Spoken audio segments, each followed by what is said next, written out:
মেয়ের জন্য রান্না করলাম। মেয়ে বলতেছে বিরিয়ানি খাবে, বিরিয়ানি খাবে, এই জন্য আবার রান্না করে দিলাম। ছোট আলু দিছি। আসো, আমাকে খাওয়াই দিয়ে আসো।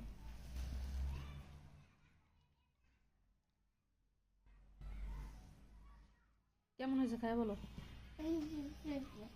মুখে ডাকে শেষ করে তারপর বলো।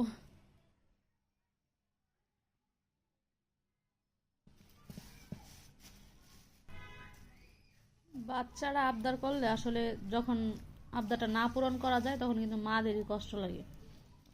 তো ছিল বাসায়, এই জন্য রান্না করে দিছি।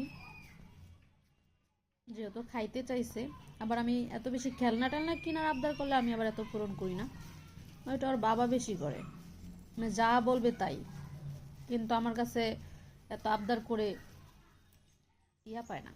এখন যেহেতু খাইতে চাইছে তার জন্য আর কি করে দিলাম। মজা হয়েছে সত্যি, অনেক মজা হয়েছে।